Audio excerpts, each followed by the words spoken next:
দুনিয়া ধোকা, দুনিয়া ধোকা। ওমাল হায়াতুদ দুনিয়া ইল্লা লাহবুন ওয়া লাইব। আল্লাহ বলে ধোকা, দুনিয়া তামাশা, তামাশা। পৃথিবীর কোন প্রতাপশালীর নাম গন্ধ পৃথিবীতে নাই। আল্লাহকে যে রাজি করছে, গোলামি করছে, তার নামই টিকে আছে। বলেন আলহামদুলিল্লাহ। নূহ নবীর নাম সেই কখন, এখনো শ্রদ্ধার সাথে আমাদের কলিজায় আছে, ঠিক কি না বলে? আল্লাহ আমাদেরকে বুঝার তৌফিক দান করুন। আমার নবী মুহাম্মদ সাল্লাল্লাহু আলাইহি সাল্লাম ভদ্রতার সর্বোচ্চ উদাহরণ। তার চাইতে আজিমুশ শান ভদ্র আর কেউ হইতে পারে না। আল্লাহর নবী সাল্লাল্লাহু আলাইহি সাল্লাম হাদিসে আছে, তাকে যদি কেউ কথা বলতেন ডান দিক থেকে, ডাক দিছে, আল্লাহ নবী পুরা চেহারা এইভাবে ঘুরাইতেন এবং যতক্ষণ ওই লোক কথা বলে চেহারা এদিকে ফিরাইতেন না। এটা ভদ্রতা না? আমরা হ্যাঁ কবি না বুঝতেছি তো, আও কদুর এদিকে চান, আরে এদিকে চান, তো তোর কথা শুনলি তো হইলো বেটা, ঠিক না? এরকম করি না? আল্লাহ রসুল পুরা চেহারা ফিরাতেন। রাসূলুল্লাহ সাল্লাল্লাহু আলাইহি সাল্লাম হাত মিলাইলে, কেউ মুসাফা করলে, যতক্ষণ ওই লোক হাত না সরাইতো নবীজি নিজে হাত টাইনে নিতেন না। কথা বুঝছেন না? এরকম ভদ্র ছিল, এতটা শরীফ ছিল। হাদিসে কোরআনে আছে, তাফসিরে বিয়ে করছেন, সবাইরে ওলিমা খাওয়াইছেন। 2-4 জন সাহাবী তখনও বসে রয়েছে, আপনি কথা কইতেছেন, নবীজি এখানেই বসে আছে, ভেতরে যাচ্ছে না কেন? এরা তো মেহমান। অথচ সাহাবী উনার এই কথাটা একবার বলে নাই। গীতা নাক কলফতার কি ভাই, তুই এইসব ভাত খাবাই দিছি, আবার বইয়া রয়েছে এনে, কথা বুঝেন নাই না? তাহলে কি পরিমাণ শরীফ, কি পরিমাণ ভদ্র। হাদিসে আমরা পড়ছি, একটু প্রতিবন্ধী একজন মহিলা, মানসিক একটু সমস্যা মাথায়, মদিনার। একদিন আল্লাহ নবী মসজিদের দিকে আসতেছে, নামাজের ওয়াক্ত। আল্লাহ নবী কই মহিলাটা, এ মুহাম্মদ দিগো। আল্লাহ নবী পেটের কাছে গেছে, এদিকে কথা আছে, ওই হাত ধরে টাইন না এক গাছের নিচে কি যেন বিড়বিড় করে বলছি। তো আল্লাহ রাসূল সাল্লাল্লাহু আলাইহি সাল্লাম মহিলা ছেড়ে দেওয়ার পরে আয়েশা নামাজ পড়াইছে। তো সাহাবীরা জিজ্ঞাসা করলেন, ইয়া রাসূলুল্লাহ, এই মহিলা আপনাকে কি বলল? কিচ্ছু কইছে না, কোনো কথাই বলে নাই, কিছুই কয় নাই, কি তা জানি বিড়বিড় করছে। কত তাইলে আপনি এতক্ষণ ওখানে দাঁড়ায় রইলেন? সে তো আমাকে ডাক দিছে। কি পরিমাণ ভদ্রতা! সুবহানাল্লাহ। যার চেহারায় নূর, যার আখলাকও নূর, যার গোটা জিন্দেগি নূর। হায় যুবক, কারে ছাড়লা, কারে ধরলা, কারে ছাড়লা?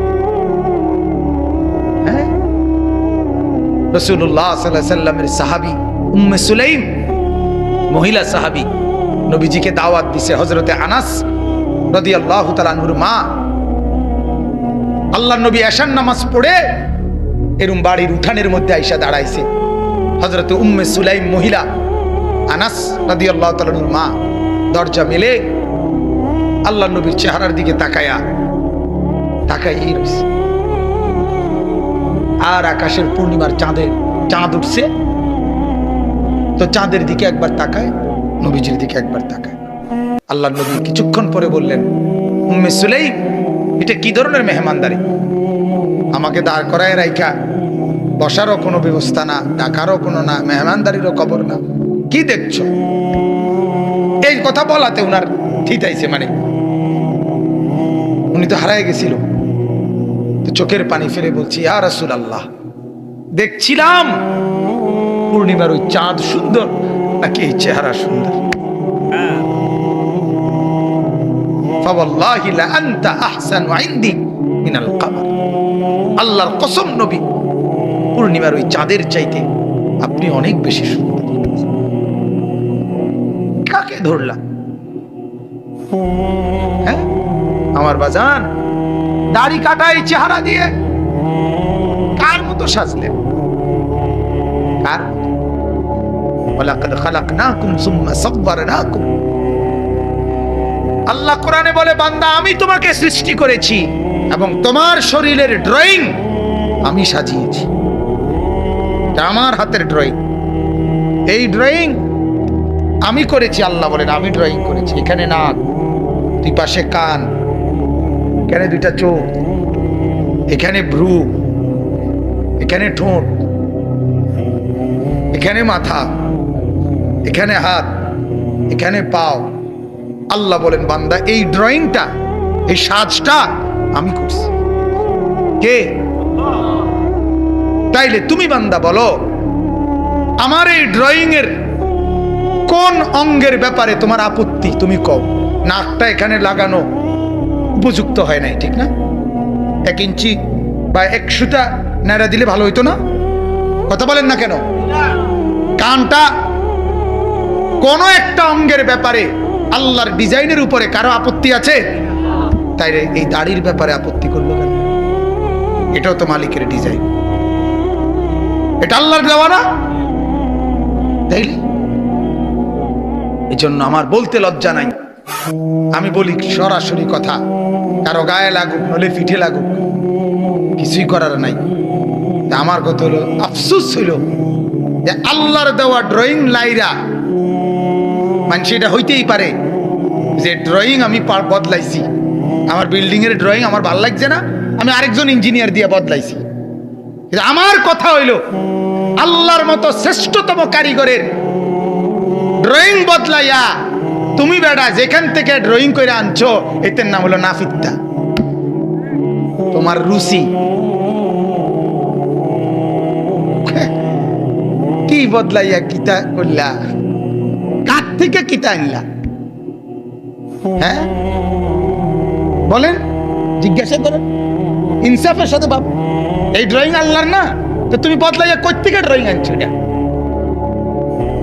সমমানের একজন ইঞ্জিনিয়ারের টাইমটা তত দুঃখ ছিল না, বুয়েটের একজন ইঞ্জিনিয়ারের টাইমটা তত একটা মন্ডারে বুঝাইতাম। কই থেকে আনলা তুমি? কার থেকে এই ড্রয়িং আনলা?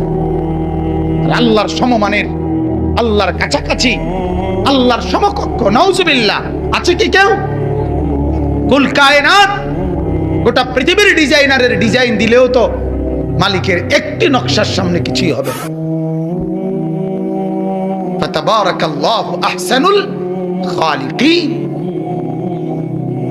এজন্য মুসলমান বুঝতে শিখেন, কাকে ছাড়লেন কাকে ধরলেন। যুবক তোমরাও ভাইব,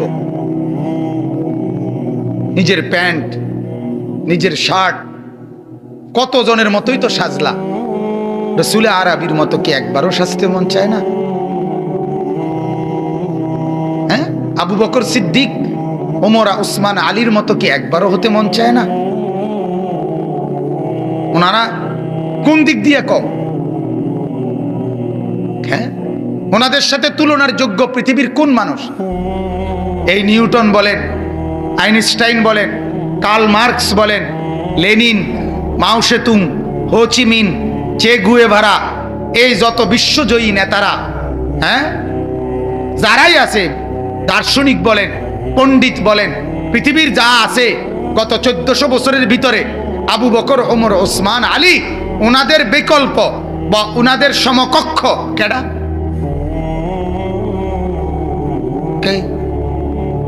ওমরের মতো একটা বাদশাহ পৃথিবী দেখা, পৃথিবী দেখা। আমি ডক্টর আফম খালিদ হোসেন দামাত বারাকাতুহুম হযরতের বয়ানে শুনছি, চীনের প্রাচীরে লেখা আছে, এই মাও সেতুং বিপ্লবী সমাজতান্ত্রিক নেতা বলছিল, যেদিন আপনার সমাজতন্ত্রের বিজয় হয়েছিল সেদিন সে বলছিল, আজ আমাদের এই সোভিয়েত ইউনিয়নে ওমরের মতো যদি একজন মানুষ পেতাম তাহলে নিশ্চিন্তে তার হাতে ক্ষমতা তুলে দিতাম। কাফের, কাফের। তাইলে আমার বন্ধুরা, আমার বাপরা, এটা ভাবেন, নিজেদের মধ্যে নিজেই ফিকির করেন, সাজেন তো সুন্দরভাবে সাজেন, যার সাজ সবচেয়ে সুন্দর ওটা খবর নেন, তার মতো নিজেকে বানান। চেহারা, সুরতে, চুলে, জামায়, পোশাকে নবী পাক সাল্লাল্লাহু আলাইহি সাল্লামের মতো হতে চেষ্টা করেন, সাহাবাদের মতো হতে চেষ্টা করেন, আউলিয়া বুজুর্গদের মতো হতে চেষ্টা করেন। ওনারা পৃথিবীতে অমর। আমার শায়েখ আল্লামা মুফতি মুশতাকুন নবী সাহেব বলে, জুনায়েদ বাগদাদি, ওনার নাম আজও আমরা জানি, ওনার আমলের বাগদাদের কোনো শাসকের নাম কেউ জানে না। বাইজিদ বুস্তামি, ওনার নাম আমরা জানি, কিন্তু ওনার আমলের বুস্তাম নগরীর সবচেয়ে ধনী কেডা কেউ জানে না। জানে? পয়সাওয়ালার নাম জানে? জানে না। বিল্ডিংওয়ালার নাম জানে? জানে। কত মজবুত বিল্ডিং! ওই যে এখন প্রত্নতত্ত্ব, অর্থাৎ সেটা মানুষের জাদুঘরে রূপান্তরিত। কত হাজার রাজার প্রাসাদ আছে না? ওই যে আমাদের কুমিল্লা কোটবাড়ি, বগুড়া মহাস্তনগড়, এরকম বিভিন্ন জায়গায়, ঢাকা লালবাগ আছে না, আগ্রার তাজমহল, সেই রাজপ্রাসাদগুলো দুকরে দুকরে চিৎকার করে বলতেছে যে দুনিয়া ধোঁকা।